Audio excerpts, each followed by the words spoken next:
scary Peppa Pig episode that never made it on TV. It was a perfectly ordinary morning in Peppa's house, or so it seemed. Peppa woke up in her bedroom, but something felt different. The sunlight streaming through her window had an unusual pale quality, and the familiar sounds of her family were strangely absent. She called out for Mummy Pig and Daddy Pig, but only silence answered her. Peppa made her way downstairs to the kitchen, where she expected to find her family having breakfast. Instead, she found the table set for 4, with steaming bowls of porridge that seemed to have been waiting for hours. The porridge was still warm, but there was no one around. The chairs were pulled out as if someone had just left, but the house felt completely empty.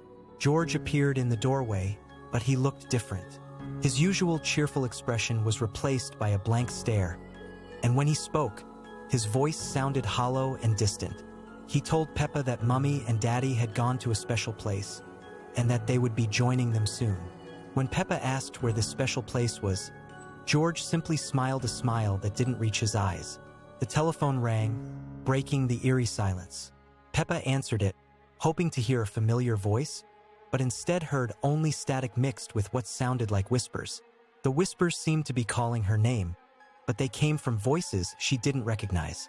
The phone line crackled, and through the static, she could make out words about a gathering, about everyone coming together, about no one being left behind. Peppa decided to visit her friends to see if they knew what was happening.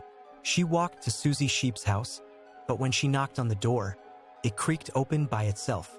Inside, she found Susie sitting in her living room, staring at a television that showed only static.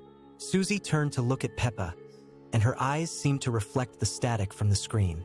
She spoke in a monotone voice, telling Peppa that the program was about to begin, and that everyone needed to watch. At Rebecca Rabbit's house, the same scene repeated. Rebecca sat motionless in front of a static-filled television, her usual energetic personality completely gone. She told Peppa that the special broadcast would explain everything, that soon everyone would understand their purpose. The static on the screen seemed to pulse with a rhythm that made Peppa feel dizzy and confused. Pedro Pony's house was no different. Pedro sat in his chair, eyes fixed on the flickering screen, speaking in the same hollow tone about the importance of watching, of listening, of becoming part of something bigger. Each friend Peppa visited had the same vacant expression, the same obsession with the mysterious broadcast that seemed to be coming from nowhere and everywhere at once. As evening approached, Peppa found herself back at home, where George was still waiting with that unsettling smile. He led her to the living room, where their television was now showing the same static as all the others. George told her that Mummy and Daddy were already part of the broadcast, that they were waiting inside the screen for Peppa and George to join them. The static began to clear, and Peppa could see shadowy figures moving within the screen. They looked familiar, but their movements were wrong, too slow and deliberate. George reached for Peppa's hand and told her it was time to step through, time to become part of the program that would never end. The figures in the screen turned toward them, and Peppa realized with growing horror that they had the faces of everyone she knew. But their eyes were empty, reflecting only the endless static. The screen began to glow brighter, and Peppa felt herself being pulled toward it. George's grip on her hand tightened, and his smile grew wider, revealing teeth that seemed sharper than they should be. The voices from the television grew louder, calling her name, promising that she would never be alone again, that she would always be part of the show. As the light from the screen enveloped her, Peppa's last thought was that the program was just beginning, and it would never, ever end. Scary Peppa Pig episode that never made it on TV. It was a perfectly ordinary evening when Peppa and George were getting ready for bed. Mummy Pig had just finished reading them their favorite bedtime story, and Daddy Pig was downstairs watching television. The house felt warm and cozy, with the familiar yellow walls glowing softly in the lamplight. Everything seemed normal, just like any other night in the Pig family home. But as soon as the lights went out, something changed. Peppa noticed that her bedroom felt different somehow. The shadows on the walls seemed to move and shift, even though there was no wind. George's breathing sounded strange from his bed across the room, almost like he was whispering something in his sleep. When Peppa tried to listen more carefully, she realized the whispers weren't coming from George at all. The whispers were coming from inside the walls themselves. They started as a soft murmur, barely audible, but gradually grew louder and more distinct. The voices seemed to be calling her name over and over again, in a sing-song melody that made her skin crawl. Peppa pulled her blanket over her head, but the voices only grew stronger, seeping through the fabric like cold air. Suddenly, George sat up in his bed. But when he turned to look at Peppa, his eyes were completely black, like two empty holes in his face. His usual cheerful smile had been replaced by something much wider and more unsettling. When he spoke, his voice sounded wrong, deeper and echoing as if it was coming from somewhere far away. He told Peppa that the house wanted to play a special game with them tonight. The bedroom door creaked open by itself, revealing the dark hallway beyond. The familiar family photos on the walls had changed. In each picture, the faces of Mummy Pig and Daddy Pig were twisted into expressions of terror, their eyes following Peppa as she moved. The floorboards groaned under invisible footsteps, and the temperature in the house began to drop rapidly. George stood up and walked toward the door with jerky, unnatural movements, like a puppet being controlled by invisible strings. He beckoned for Peppa to follow him downstairs. As they descended the staircase, each step echoed through the house with a hollow, metallic sound. The living room below was bathed in an eerie blue light that seemed to come from nowhere. Mummy Pig and Daddy Pig were sitting on the sofa, but they weren't moving. They sat perfectly still, staring straight ahead with those same black, empty eyes. When Peppa called out to them, they turned their heads in perfect unison, their necks making a horrible cracking sound. Their smiles were too wide, stretching far beyond what should have been possible. The television was on, but instead of showing Daddy Pig's usual programs, it displayed images of the house itself, as if cameras were hidden in every room. Peppa could see herself and George on the screen, standing in the living room, but there were other figures in the background that weren't really there. Dark shapes that moved just at the edge of vision. The house began to change around them. The walls started to breathe, expanding and contracting like lungs. The furniture rearranged itself when no one was looking, and the windows showed not the familiar garden outside, but an endless black void. The family photos continued to change, showing scenes that had never happened, moments of fear and confusion that felt more real than memory. As the night wore on, Peppa realized that this wasn't just a bad dream. The house had become something else entirely, something that fed on the warmth and happiness of the family that lived within it. And now, it wanted to keep them forever, trapped in this twisted version of their home where nothing was quite as it should be, and morning would never come again.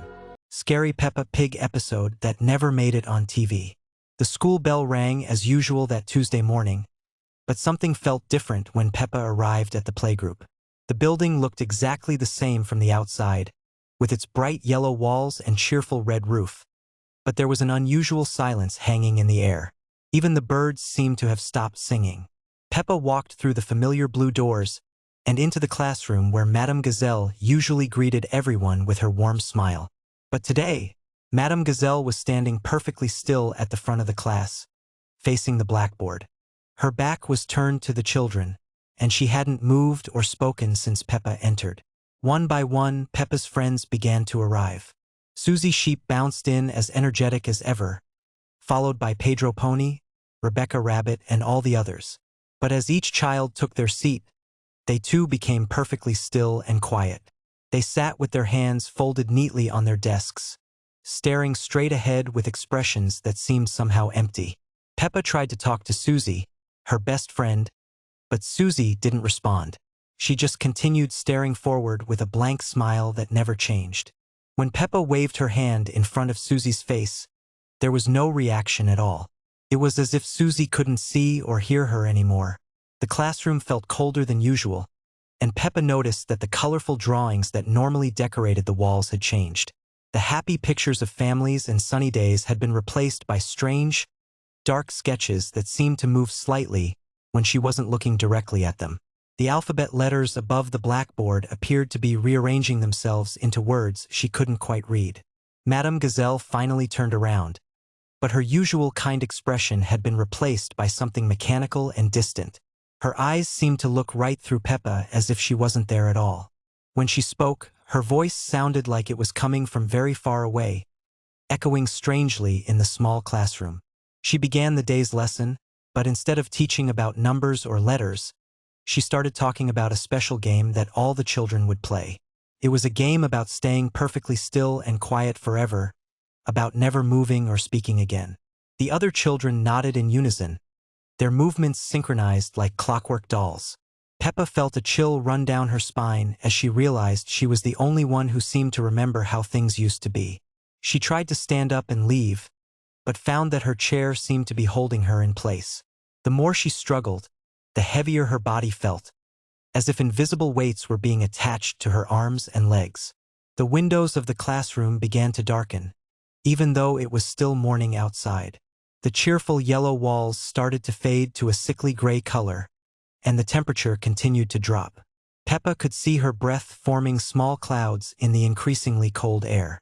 Madame Gazelle continued her lesson about the special game, explaining that once you learned to play it properly, you would never want to play anything else ever again. She said it was the most important lesson any child could learn, and that soon Peppa would understand why all her friends had chosen to play it. The other children began to turn their heads toward Peppa in perfect unison, their movements slow and deliberate. Their faces still wore those same empty smiles, but their eyes had become completely white, with no pupils or color remaining. They all spoke at the same time, their voices blending into one eerie chorus, inviting Peppa to join their special game. Peppa tried to call out for help, but her voice seemed to be getting weaker and weaker.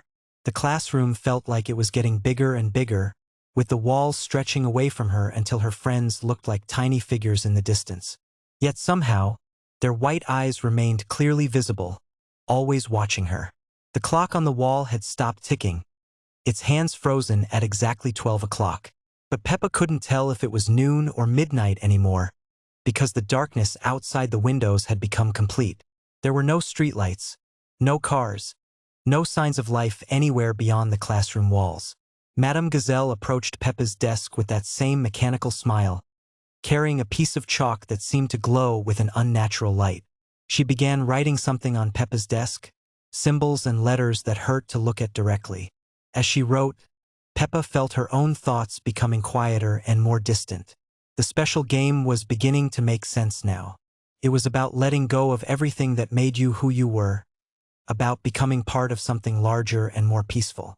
Peppa's friends had already learned this lesson, and now they were waiting patiently for her to join them in their eternal stillness. As the chalk finished writing on her desk, Peppa felt her body beginning to relax. The struggle to move and speak was becoming less important. The cold air felt comfortable now, and the silence seemed welcoming rather than frightening. Her friend's white eyes no longer looked scary, but rather like beacons guiding her toward understanding. In the final moments before the lesson was complete, Peppa realized that this wasn't really a classroom anymore, and these weren't really her friends. But somehow that didn't matter. What mattered was that soon she would be just like them, perfectly still and perfectly quiet, playing the special game that never ends. The last thing Peppa remembered was the sound of chalk writing her name on the blackboard, adding it to a long list of other names that had been written there before. And then, like all the others, she learned to sit perfectly still and smile that same empty smile, waiting for the next child to arrive and learn about the special game that everyone must eventually play. Scary Peppa Pig episode that never made it on TV. It was a quiet evening at the Pig family house when Peppa and George discovered something strange in their bedroom. The toys they had left scattered on the floor were now arranged in a perfect circle, all facing the center where their favorite teddy bear sat motionless. Peppa thought it was odd, but George just giggled and ran to play with his dinosaur. That night, as the family slept peacefully, the toys began to move on their own. The teddy bear's button eyes started glowing with an eerie red light, and it slowly turned its head toward the sleeping children. One by one, the other toys joined in, creating a silent parade around the room. The toy car rolled without being pushed, and the wooden blocks spelled out words that no child should ever read. When morning came, Peppa woke up to find all her toys staring directly at her bed. Their usual cheerful expressions had changed into something much more sinister. The teddy bear's smile had become a twisted grin, showing tiny sharp teeth that definitely weren't there before. George's dinosaur toy had grown real claws, and its plastic eyes had turned completely black. Peppa tried to tell Mummy and Daddy Pig about the strange behavior of their toys, but every time she spoke, the toys would return to their normal positions. Her parents thought she was just having bad dreams. But Peppa knew something was terribly wrong when she noticed that the toys were following her with their eyes wherever she went in the house. During breakfast, the family sat around their usual table in the bright yellow kitchen. Everything seemed normal until Peppa looked down at her plate and saw that her food had arranged itself into the same circle pattern as the toys. George started crying when his juice box began pouring itself, creating strange symbols on the table. The house began to change around them. The cheerful yellow walls started to fade to a sickly green color, and the windows showed not the sunny garden outside, but a dark forest filled with twisted trees and glowing eyes. The family portraits on the walls began to move, showing the pig family with increasingly frightened expressions. As the day progressed, more toys from around the house joined the strange gathering. Old dolls with cracked faces and stuffed animals with patches of fur missing all assembled in the growing circle. The toys began to whisper among themselves in voices too quiet for human ears, but Peppa could somehow understand every word. That evening, the toys made their final move. They surrounded the entire family in the living room, their eyes glowing brighter than ever before. The teddy bear stepped forward and spoke in a voice that sounded like rustling leaves, explaining that they needed the family's help to return to the world of the living. But just as the situation seemed hopeless, Peppa remembered something her grandmother had told her about the power of love and imagination.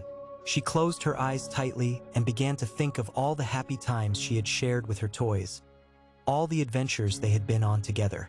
Slowly, the toys began to remember too. Their angry expressions softened as they recalled the gentle hands that had played with them and the comfort they had provided during scary nights. The red glow in their eyes faded, replaced by the warm light of cherished memories, and everything returned to normal. Scary Peppa Pig episode that never made it on TV. It was a perfectly ordinary Tuesday morning when Peppa and George woke up in their bedroom. The sun was shining through the window, and everything appeared normal. Peppa stretched and yawned, looking over at George, who was still sleeping peacefully in the bottom bunk. But something felt different today. As Peppa climbed down from her bed, she noticed that her reflection in the bedroom mirror seemed to move just a fraction of a second after she did. She stopped and stared at the mirror, but her reflection appeared perfectly normal now. George stirred and opened his eyes, but when he looked at Peppa, his usual cheerful expression was replaced by something else entirely. George's eyes had changed. They were still the same size and shape, but they seemed darker somehow, as if shadows had crept into them during the night. When he smiled at Peppa, his grin stretched just a little too wide, revealing teeth that seemed sharper than they should be. Downstairs, Mummy Pig was preparing breakfast in the kitchen. Her back was turned to the children as they entered, and she was humming a tune that Peppa had never heard before. The melody was strange and unsettling. When Mummy Pig turned around, her smile was as warm as always, but her eyes had the same dark quality that Peppa had noticed in George. Daddy Pig was reading his newspaper at the breakfast table, but the pages were completely blank. He turned each empty page with great interest, occasionally chuckling at invisible jokes. When Peppa pointed this out, Daddy Pig looked at her with confusion and insisted that he was reading the most fascinating article. The house itself began to feel different as the morning progressed. Rooms seemed to be in slightly different places than they were the day before. The hallway appeared longer, and doors that Peppa was certain led to familiar rooms now opened onto spaces she had never seen before. One door revealed a room filled entirely with mirrors, each one showing a slightly different version of whoever looked into them. By afternoon, more friends had arrived to play, but they too had changed. Susie Sheepswool had turned a shade of gray that seemed to absorb light rather than reflect it. The playground where they usually played had transformed overnight. The swings moved by themselves in the still air, creaking with a rhythm that sounded almost like whispered words. As evening approached, the changes became more pronounced. The sun set in the wrong direction, casting shadows that fell upward instead of down. The familiar yellow house on the hill had developed extra windows that glowed with an inner light. When bedtime arrived, Peppa and George climbed into their beds as usual, but sleep would not come easily. The house creaked and settled around them, but the sounds were different now, more deliberate. The last thing Peppa remembered before finally drifting off to sleep was the sound of footsteps in the hallway outside their room.